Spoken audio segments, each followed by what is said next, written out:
The Prince and the Pauper by Mark Twain. Chapter 13. The Disappearance of the Prince. A heavy drowsiness presently fell upon the two comrades. The king said, "Remove these rags," meaning his clothing. Hendon disapparelled the boy without dissent or remark, tucked him up in bed, then glanced about the room, saying to himself ruefully, "He hath taken my bed again, as before. Marry, what shall I do?" The little king observed his perplexity, and dissipated it with a word. He said sleepily, "Thou wilt sleep athwart the door, and guard it." In a moment more he was out of his troubles, in a deep slumber. "Dear heart, he should have been born a king," muttered Hendon admiringly. "He playeth the part to a marvel." Then he stretched himself across the door on the floor, saying contentedly, "I have lodged worse for 7 years. 'Twould be but ill gratitude to Him above to find fault with this." He dropped asleep as the dawn appeared.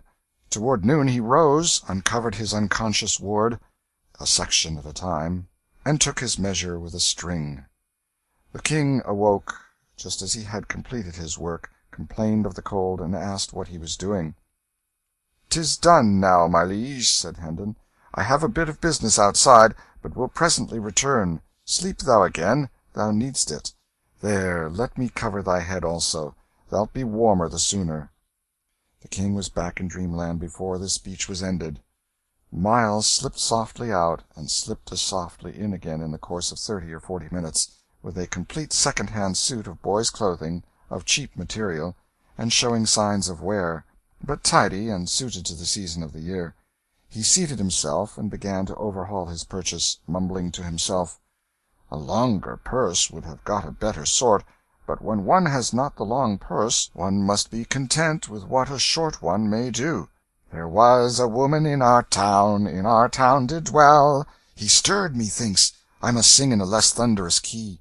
'Tis not good to mar his sleep, with this journey before him, and he so wearied out, poor chap. This garment, 'tis well enough. A stitch here and another one there will set it aright. This other is better, albeit a stitch or two will not come amiss in it, likewise.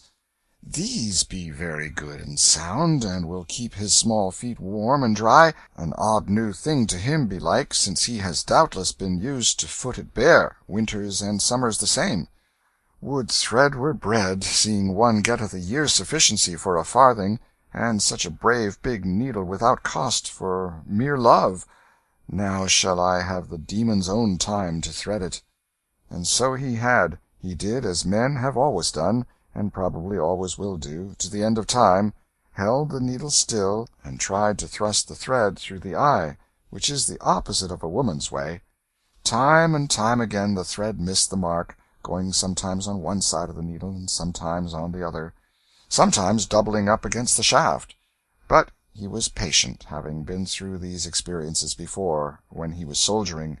He succeeded at last, and took up the garment that had lain waiting, meantime, across his lap, and began his work. The inn is paid, the breakfast that is to come included, and there is wherewithal left to buy a couple of donkeys, and meet our little costs for the 2 or 3 days betwixt this and the plenty that awaits us at Hendon Hall. She loved her husband— Body of me, I have driven the needle under my nail! It matters little. 'Tis not a novelty, yet 'tis not a convenience neither. We shall be merry there, little one, never doubt it. Thy troubles will vanish there, and likewise thy sad distemper. She loved her husband dearly, but another man— These be noble large stitches, holding the garment up and viewing it admiringly. They have a grandeur and a majesty that do cause these small stingy ones of the tailor-man to look mightily paltry and plebeian. She loved her husband dearly, but another man he loved she. Marry, 'tis done, a goodly piece of work too, and wrought with expedition. Now will I wake him, apparel him, pour for him, feed him, and then will we hie us to the mart by the Tabard Inn in Southwark, and— Be pleased to rise, my liege. He answereth not. What ho, my liege!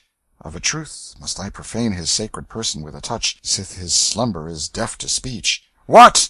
He threw back the covers. The boy was gone. He stared about him in speechless astonishment for a moment, noticed for the first time that his ward's ragged raiment was also missing, when he began to rage and storm and shout for the innkeeper. At that moment a servant entered with the breakfast. "Explain, thou limb of Satan, or thy time is come!" roared the man-of-war, and made so savage a spring towards the waiter that this latter could not find his tongue, for the instant, for fright and surprise. "Where is the boy?" In disjointed and trembling syllables the man gave the information desired. "You were hardly gone from the place, your worship, when a youth came running and said it was your worship's will that the boy come to you straight, at the bridge end on the Southwark side.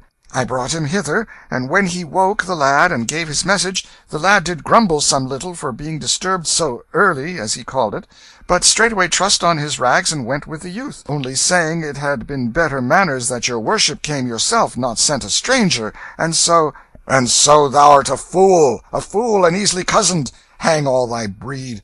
Yet mayhap no hurt is done, possibly no harm is meant the boy. I will go fetch him. Make the table ready. Stay, the coverings of the bed were disposed as if one lay beneath them. Happened that by accident?"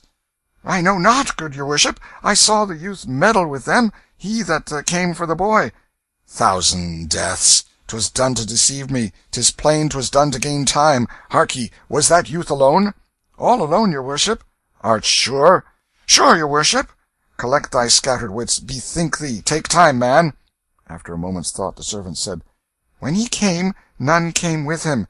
But now I remember me that as the two stepped into the throng of the bridge, a ruffian-looking man plunged out from some near place, and just as he was joining them—" "What then? Out with it!" thundered the impatient Hendon, interrupting. "Just then the crowd lapped them up and closed them in, and I saw no more, being called by my master, who was in a rage because a joint that the scrivener had ordered was forgot, though I take all the saints to witness that to blame me for that miscarriage were like holding the unborn babe to judgment for sins come—" "Out of my sight, idiot! Thy prating drives me mad. Hold! Whither art flying? Canst not bide still an instant? Went they toward Southwark?" "Even so, your worship, for, as I said before, as to that detestable joint, the babe unborn is no whit more blameless than—" "Art here yet? And prating still? Vanish, lest I throttle thee." The servitor vanished. Hendon followed after him, passed him, and plunged down the stairs 2 steps at a stride, muttering, "'Tis that scurvy villain that claimed he was his son. I have lost thee, my poor little mad master. It is a bitter thought, and I had come to love thee so. No! By book and bell, not lost, for I will ransack the land till I find thee again. Poor child, yonder is his breakfast, and mine, but I have no hunger now, so let the rats have it. Speed, speed, that is the word." As he wormed his swift way through the noisy multitudes upon the bridge, he several times said to himself, clinging to the thought as if it were a particularly pleasing one, "He grumbled, but he went. He went, yes, because he thought Miles Hendon asked it. Sweet lad, he would ne'er have done it for another. I know it well." End of chapter 13.